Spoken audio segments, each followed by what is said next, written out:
esquecido, preterido, né, desfavorecido. É hora, portanto, de aplicar o princípio constitucional da igualdade, pelo menos isso da igualdade.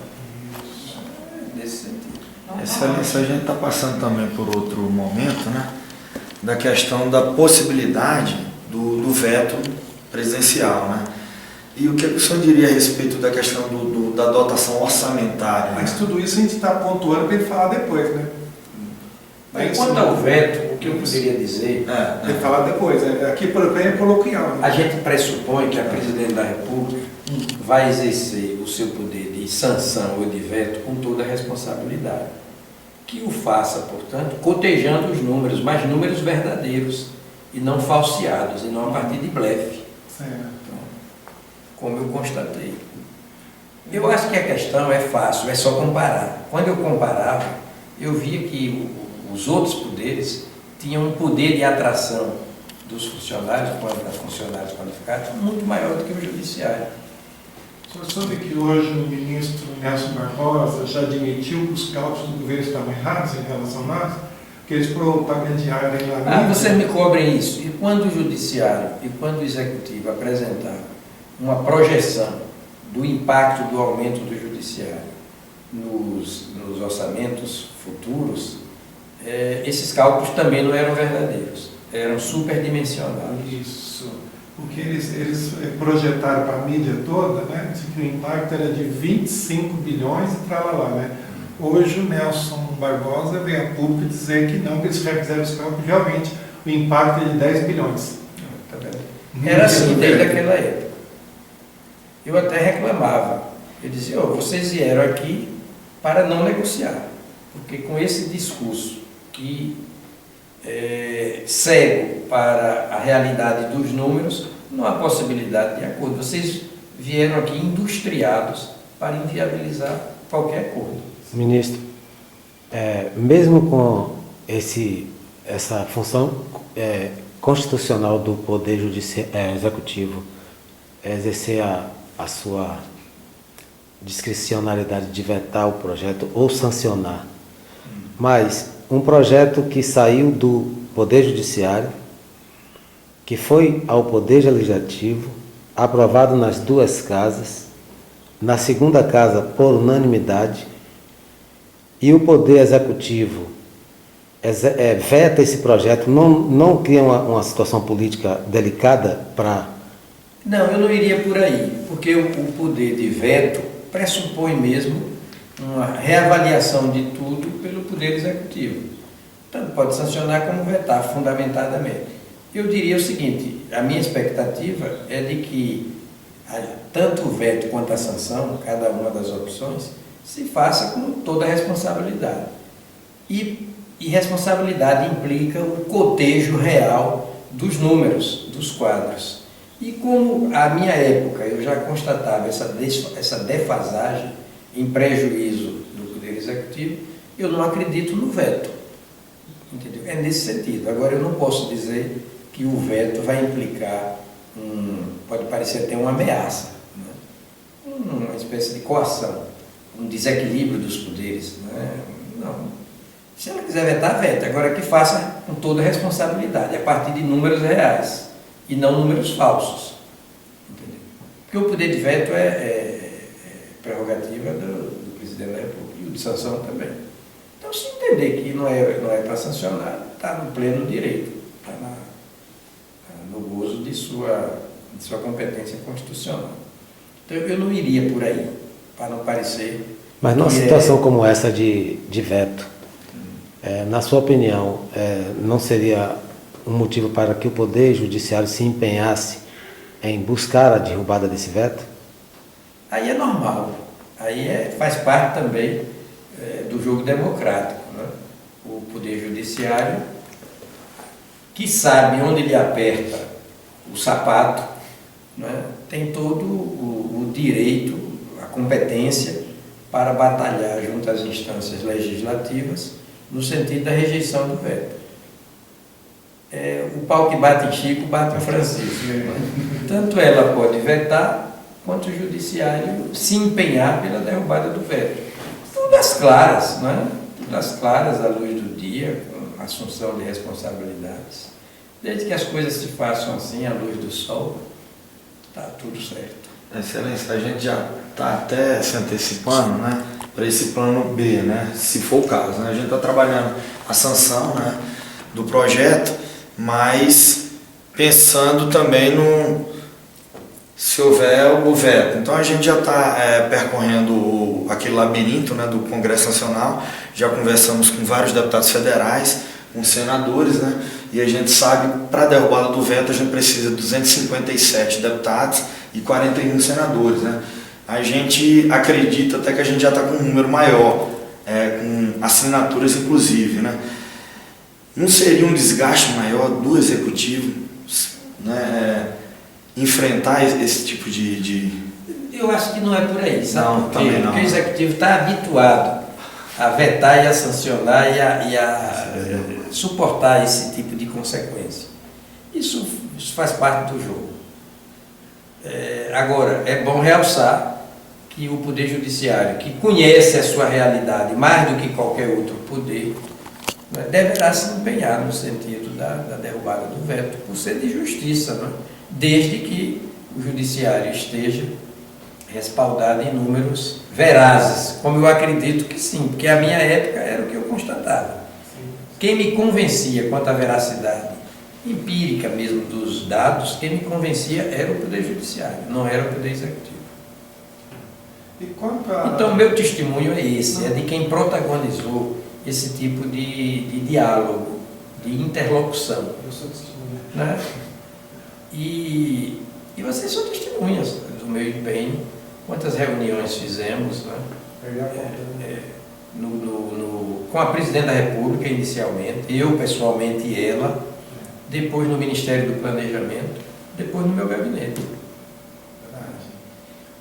Agora, quando eu vi que não dava para reestruturar a carreira, no sentido de recompor perdas e revalorizar como devido, né, o ingresso de servidores qualificados na magistratura, aí eu passei a cestar minhas baterias na direção, né, na perspectiva do aumento. E conseguimos aquele aumento de 15,8%. Não resolveu, porque os outros também tiveram. O fosso continuou. Até aumentou, porque se você bota 15,8% numa base de cálculo maior, em favor que é o caso do Legislativo e do Executivo, você vai aumentar a diferença. Atenuou, em face da inflação, atenuou o problema dos servidores, mas agravou o problema da desprofissionalização no âmbito do Poder Judiciário. O valor do absoluto ficou bem diferente. Relativo manteve, mas o absoluto é muito mesmo.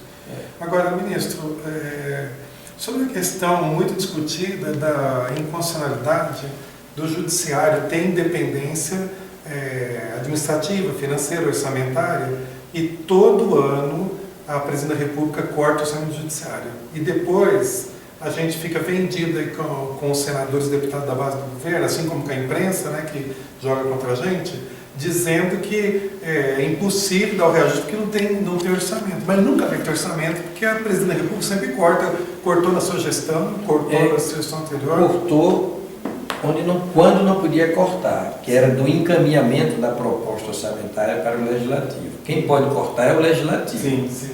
mas não o Executivo. Sim. O Executivo é só rito de passagem. Isso. Não é? Isso. O Executivo é só para consolidar as propostas orçamentárias, né, dele mesmo do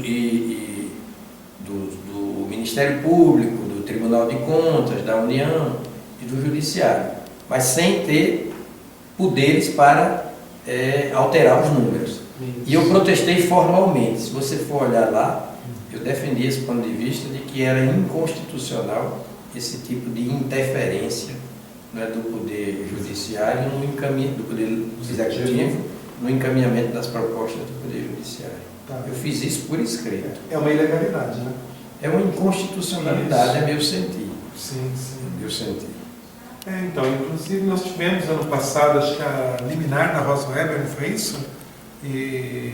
Enfim, mas de qualquer forma, se a gente conseguisse superar essa parte aí que a gente não conseguiu, né? Na sua gestão foi assim, na do Peluso foi assim, está sendo do Lewandowski, Joaquim Barbosa, todas as gestões a presidenta está cortando orçamento. Mas eu digo, por que eu estou querendo colocar isso?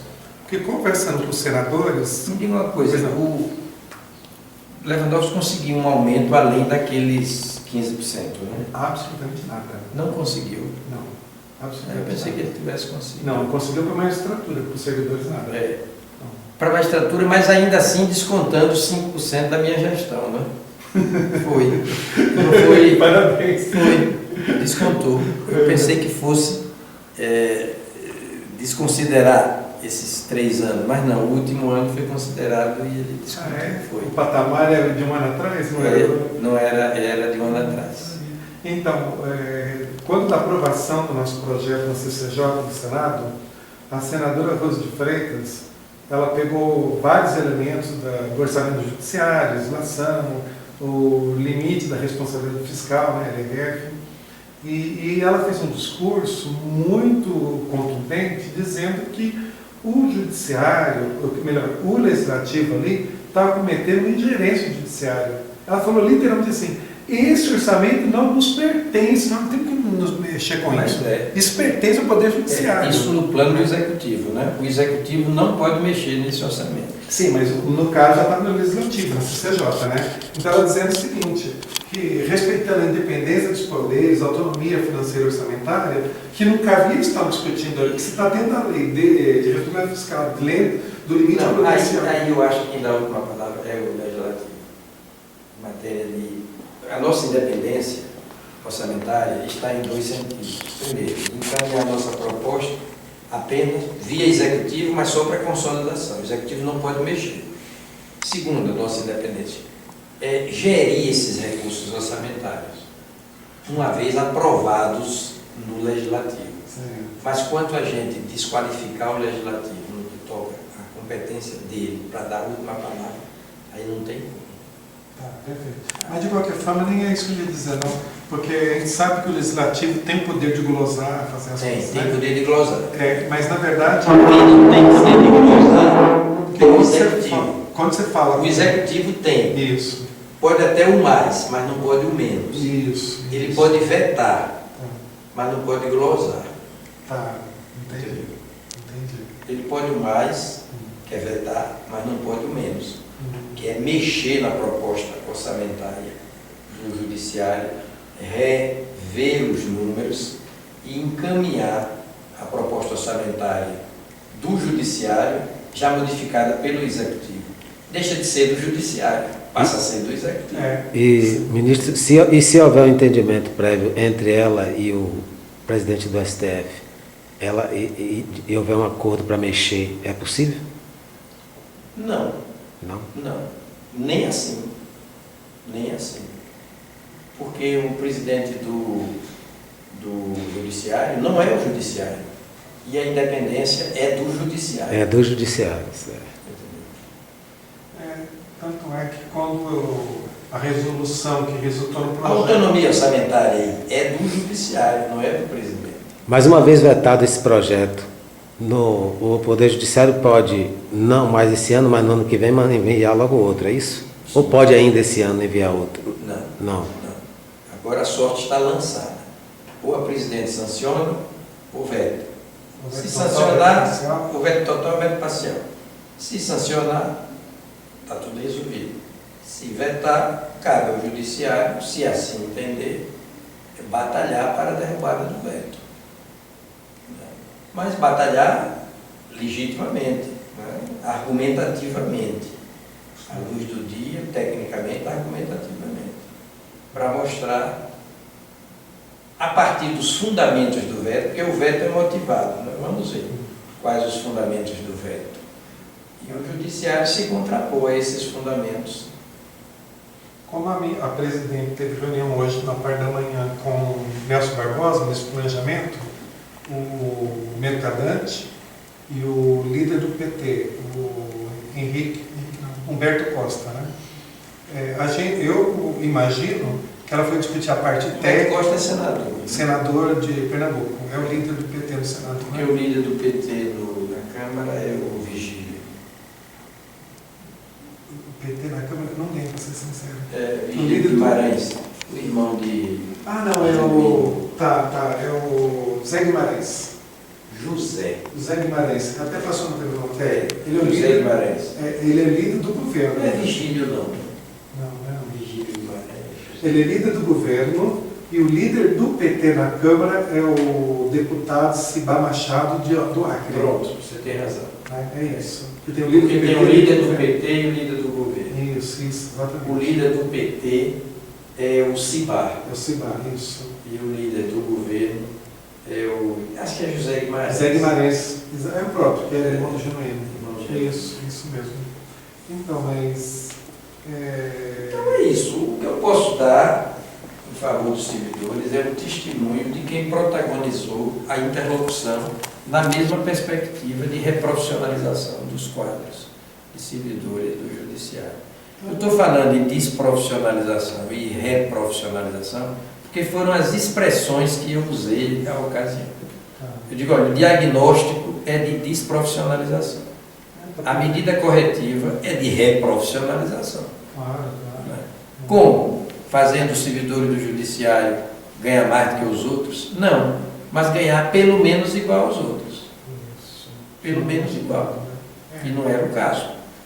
Não, a defasagem é muito grande. Muito Pra você grande. ter ideia, para o meu espanto, um dia estava. Uma igualdade aproximativa, porque nunca se pode exigir uma igualdade milimétrica. Porque há peculiaridades, não é? Uma igualdade aproximativa e não essa disparidade, esse fosso, Isso. essa distância.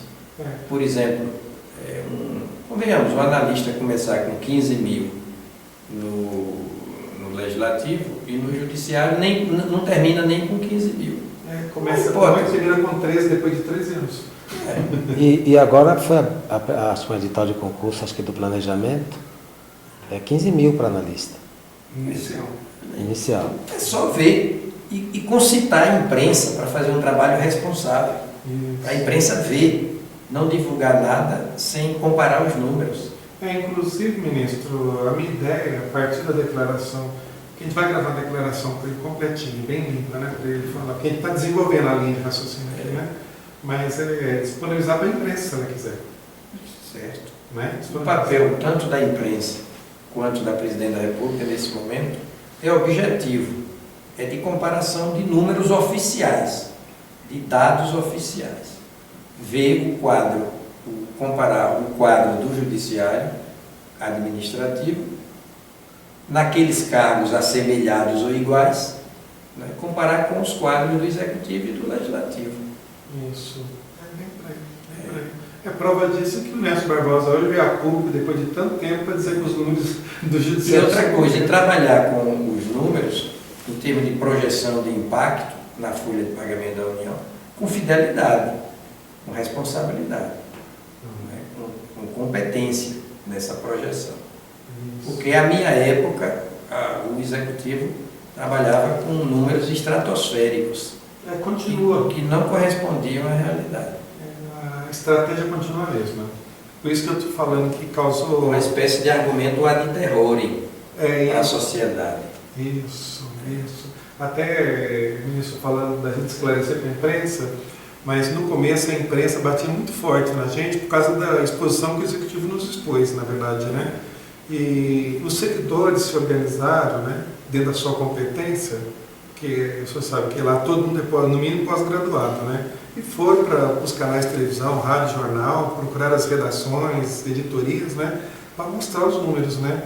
E hoje é comum se eu ligar na Globo, na Record, na Bandeirantes, na Folha de São Paulo, no Globo, no Correio Brasiliense, e já ver a imprensa falando os números reais, já entendendo a defasagem, entendeu?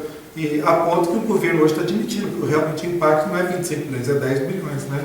Que é uma maneira de jogar a opinião pública contra a gente, né? Perfeito. É isso. Então, é um testemunho, um depoimento que eu posso dar com conhecimento de causa. Sim, claro. É muito importante essa Porque eu protagonizei esse tipo de gestão, de entendimento, de interlocução. Você não foi um espectador apenas. Não. Fui Colocou a camisa protagonista. 10, entrou em campo, trombou com o goleiro. Vocês são testemunhas disso. Sem dúvida. Então tá, vamos fazer... Reunião com o ministro Aires Brito, né, dando o seu depoimento com os colegas, né, da diretoria do Sindicato de São Paulo, MELC, né, do Sindicato da Bahia, Lorival, e dirigente do Sindicato de Minas Gerais, Alexandre. Isso. E coordenador da FENAJUF. Coordenador da FENAJUF. Vai para o depoimento do ministro, então? Vamos então. Vamos. Você vai gravar também o depoimento dele? Grava aí Tá, também. você coloca no Grava aí. zap rapidinho, A bateria né? já está... As baterias Mas ela ainda também. dura um pouquinho. Pode jogar. Deixa eu ver como é que tá aí. Não, pode botar. Até quanto der. A imagem do ministro está parecendo boa, parece que tem pouca luz no rosto dele ali. Tá, essa câmera aqui, ela ajusta automaticamente e dá para ver a imagem. Ah, tá, perfeito. Vamos lá. Vamos lá então, ministro. Vamos. Não precisa perguntar nada não, né? Bem, eu me sinto em condições de prestar um depoimento, de dar um testemunho de quem, quando passou pela presidência do Supremo Tribunal Federal, em 2012, foi muito mais do que um espectador dos entendimentos no sentido dos poderes, no sentido de corrigir o que eu tinha e ainda tenho pelos dados que me foram apresentados, como dados distorcivos, não é, em desfavor do judiciário. Distorcidos esses dados. Vamos repetir. Vamos repetir isso. Passa. Deixa eu fazer o seguinte, para ficar melhor, eu vou posicionar a câmera aqui, porque na minha mão ela fica tremendo. E vou dar um close para poder melhorar aqui. Eu vou falar em períodos mais curtos. Deixa eu... Acho que é melhor. Bem, o meu propósito aqui, conversando com as lideranças dos servidores administrativos do Poder Judiciário, vocês que dirigem sindicatos, associações, meu propósito aqui é dar um testemunho, prestar um depoimento. Quando passei pela presidência do Supremo Tribunal Federal, em 2012, eu entabulei entendimentos, conversações com o Poder Executivo Federal para dar ciência ao Poder Executivo Federal do que me parecia uma distorção grave em termos de remuneração dos servidores administrativos do Poder Judiciário, administrativos de todo o Poder Judiciário. Naquela época eu percebia, a partir de dados que me pareciam verazes, verdadeiros, fidedignos, que os quadros funcionários do Poder Judiciário, compreensivos esses quadros de cargos assemelhados, quando não iguais, né, ao do Executivo e do Legislativo, eu percebi que a retribuição remuneratória, pecuniária do Estado, da União, desfavorecia, mas desfavorecia em muito os servidores do Poder Judiciário.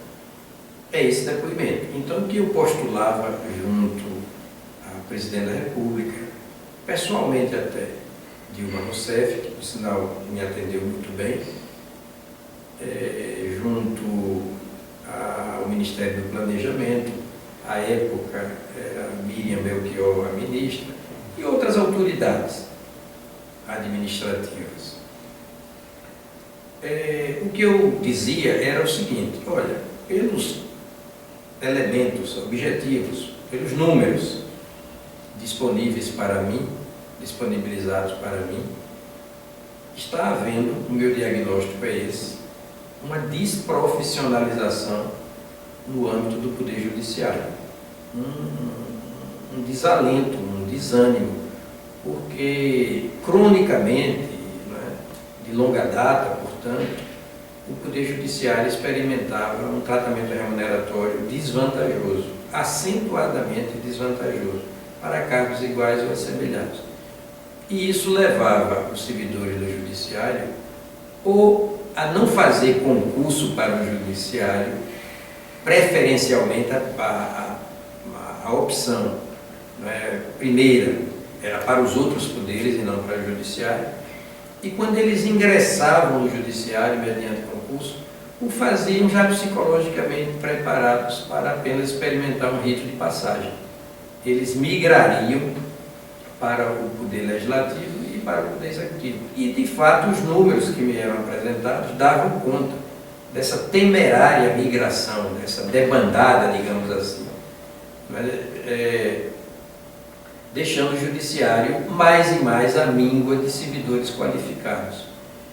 E eu dizia, urge, portanto, eu dizia para o Poder Executivo, a partir da presidente Dilma, urge reprofissionalizar os quadros do Judiciário para fazer o que a Constituição quer, é conferir um tratamento remuneratório à altura da importância, à altura da complexidade, da natureza dos cargos ali no âmbito do Poder Judiciário. E me parece que esse quadro permanece. Esse estado de coisas, pelo que me é dado observar, permanece. Neste momento, a Presidente da República está sob as suas vistas, no seu gabinete, com um projeto de lei que, em alguma medida, corrige essa defasagem sofrida pelos servidores do Judiciário.